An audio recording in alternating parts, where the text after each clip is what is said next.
ఆగిపోయి లోకమంతటా కృష్ణమయం జగత్తు కింద కనపడుతోంది. ఈ జ్ఞానమును ఇచ్చేవాడు కూడా ఈశ్వరుడే. దీనికే భక్తి యోగం అని పేరమ్మా. అది పరిపుష్టమవడానికి లోపల ఉండి సాక్షిగా ఉన్నటువంటి పరమాత్మ దర్శనానికి ఈ భక్తి యోగాన్ని అవలంబించాలి. ఈ భక్తితో ప్రారంభమై భోగముల యొక్క విరక్తి అనబడేటటువంటి వైరాగ్య సంపద కలిసి జ్ఞానమై అంతటా కృష్ణ దర్శనము చేసే స్థితిని పొందిన నాడు వాడు మోక్షమును పొందుతున్నాడు. లేనినాడు ఏమైపోతున్నాడో తెలుసా అమ్మా?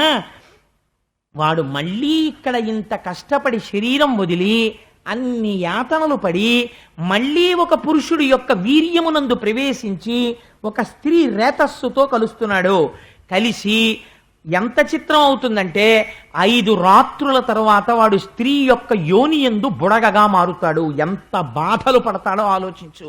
ఒక బుడగవుతాడు, అందులో పడి పుల్లటి కంపులో పడుంటాడు. ఆ తర్వాత 10 రాత్రుల తర్వాత ఒక రేగుపండులాగా రేగుపండంత వాడవుతాడు. 1 నెల పూర్తయ్యేసరికి తల ఏర్పడుతుంది, కింద ఏమీ ఉండదు, వేలాడుతుంటుంది అంతే. ఇది డీకంపోజ్డ్ కార్ప్స్ అంటారే, కుళ్ళిపోయిన శవం ఎలా ఉంటుందో అలా ఉంటుంది. ఇంకా కళ్ళు ఉండవు, చెవులు ఉండవు. ఈ చెవులు ఏర్పడకుండా కన్నాలుంటాయి. ఒక్క తలకాయ మాత్రం ఏర్పడుతుంది, ఇంకా చర్మం ఏర్పడదు.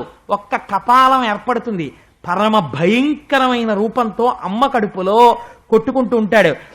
ఆ తర్వాత 2 నెలల తరువాత చేతులు కాళ్ళు ఎముకలు కింద వస్తాయి. ఎముకలతో చేతులు, ఎముకలతో కాళ్ళు మాత్రమే ఉంటాయి. ఎముకల చేతులు, ఎముకల కాళ్లతో, పైన తలకాయతో, పుర్రెతో అలా అమ్మ కడుపులో పడుంటాడు.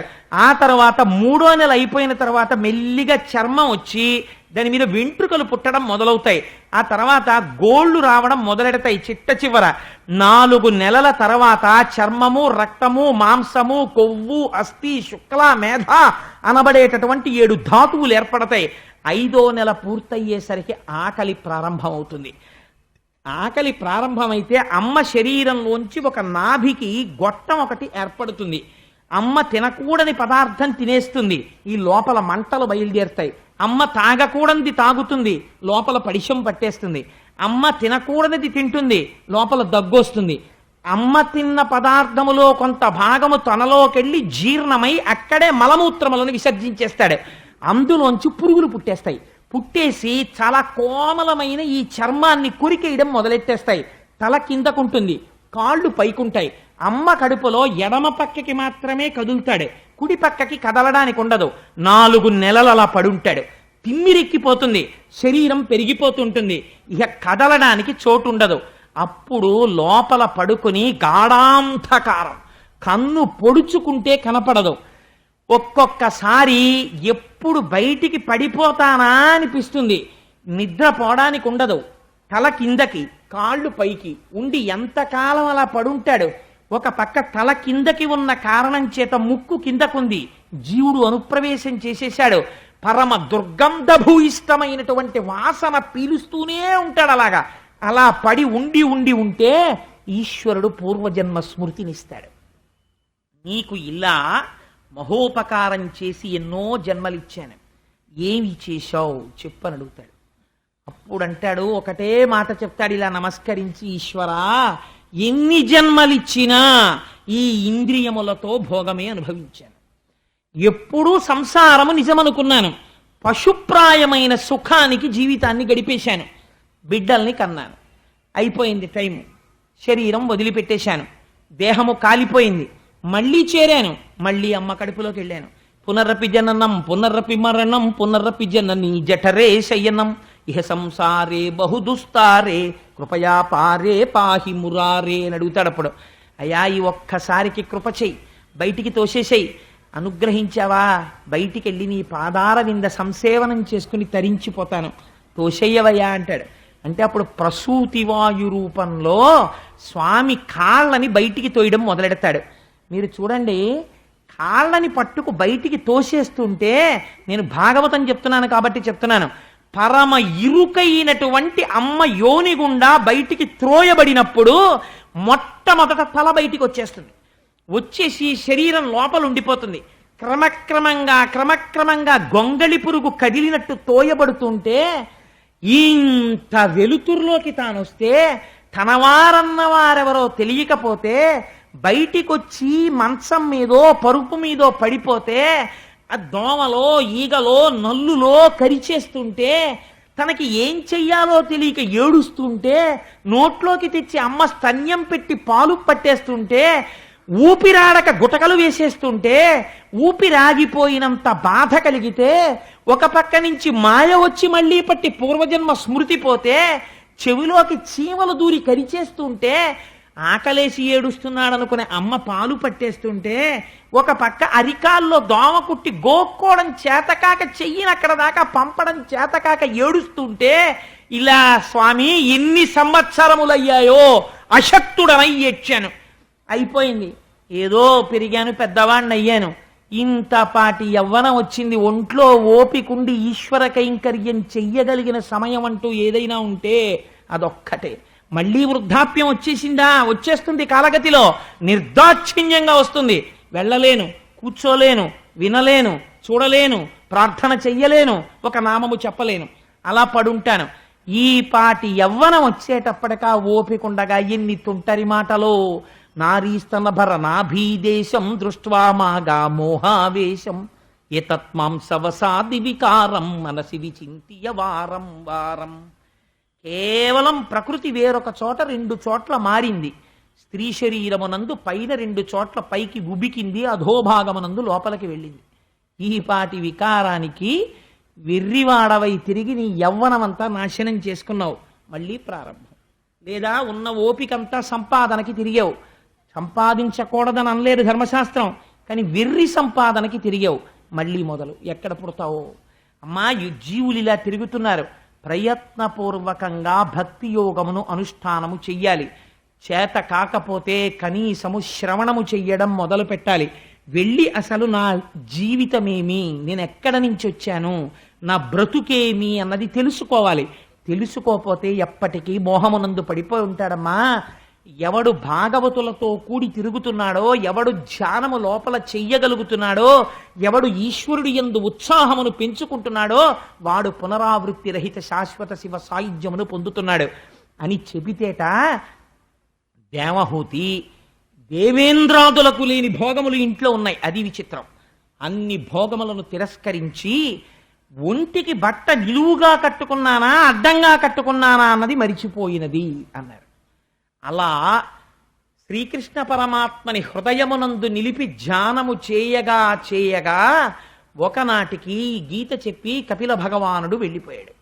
వెళ్ళిపోయిన తరువాత కొడుకు అన్న మమకారంతో భగవానుని యందు మనస్సు పెట్టుకుని కృష్ణ భగవానుణ్ణే స్మరిస్తూ ఈశ్వర స్మరణము వలన జ్ఞానమును పొంది ఈ విషయములు విన్న తరువాత ప్రయత్నపూర్వకముగా భోగములు మనని ఉద్ధరించేవి కావని తెలుసుకుని త్రోసిరాదని వైరాగ్యమును పొంది భక్తి వైరాగ్యముల కలయిక వలన జ్ఞానమును పొంది జ్ఞానము వలన మోక్షమును పొంది శ్రీకృష్ణ భగవానుని యందు చేరి శాశ్వతత్వమును పొందినది.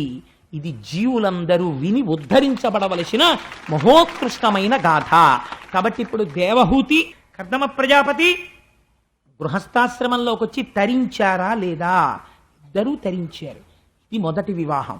అందరూ గృహస్థాశ్రమంలో ఉన్న వాళ్ళు అలా తరించడానికి వైరాగ్యం అంటే ఏమిటో, జ్ఞానం అంటే ఏమిటో, భక్తి అంటే ఏమిటో, సృష్టి ఎలా జరిగిందో చెప్పినటువంటి మహోత్కృష్టమైన గాథ.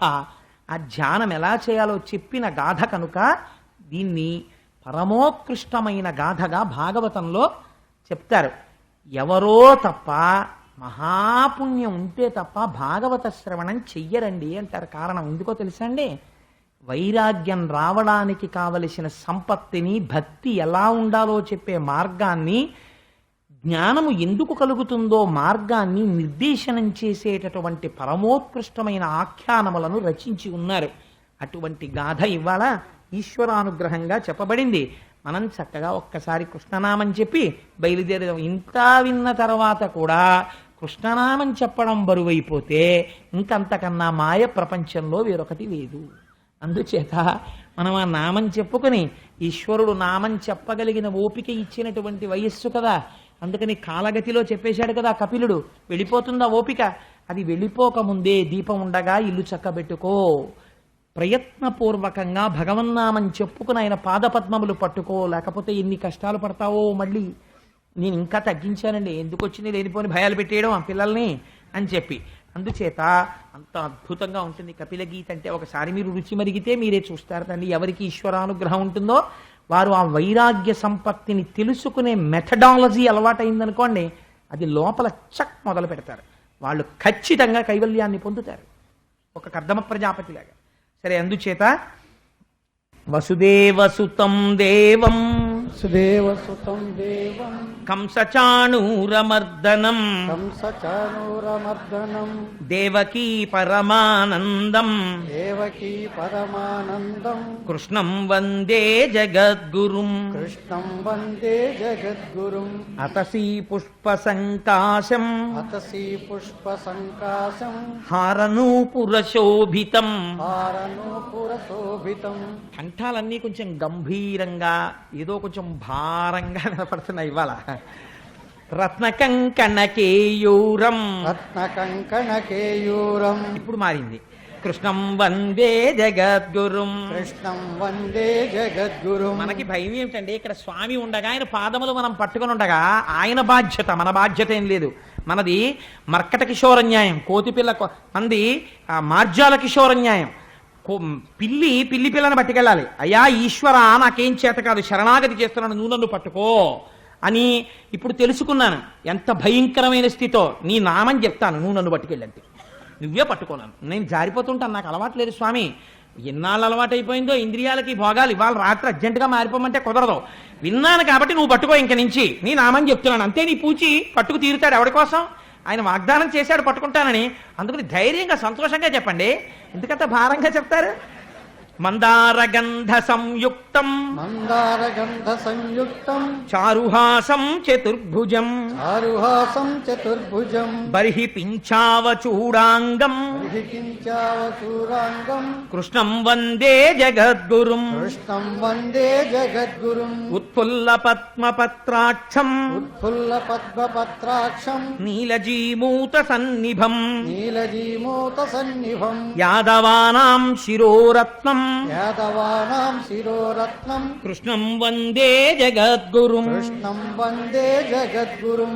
రుక్మిణీ కేళీ సంయుక్తం రుక్మిణీ కేళీ సంయుక్తం పీతాంబర సుశోభితం పీతాంబర సుశోభితం అవాప్త తులసీ గంధం అవాప్త తులసీ గంధం కృష్ణం వందే జగద్గురుం. కృష్ణం వందే జగద్గురుం. గోపికానాం కుచద్వంద్వం గోపికానాం కుచద్వంద్వం కుంకుమాంకితవక్షసం కుంకుమాంకిత రక్షసం శ్రీనికేతం మహేశ్వాసం శ్రీనికేతం మహేశ్వాసం కృష్ణం వందే జగద్గురుం. కృష్ణం వందే జగద్గురుం. శ్రీవత్సాకం మహోరస్కం శ్రీవత్సాకం అహోరత్తం వనమాలా విరాజితం వనమాలా విరాజితం శంఖచక్రధరం దేవం శంఖచక్రధరం దేవం కృష్ణం వందే జగద్గురుం. కృష్ణం వందే జగద్గురుం. కృష్ణాష్టకమిదం పుణ్యం కృష్ణాష్టకమిదం పుణ్యం ప్రాతరుత్థాయ పఠేత్ శతరుద్ధాయ వర్తతే. కోటి జన్మ కృతం పాపం కోటి జన్మ కృతం పాపం స్మరణేన వినశ్యతి. సర్వం Shri Umamaheshwara పరబ్రహ్మార్పణమస్తు. If you like this video, hit the like button. For more videos, subscribe to our channel. If you have learned anything from this video, comment down below. Subscribe.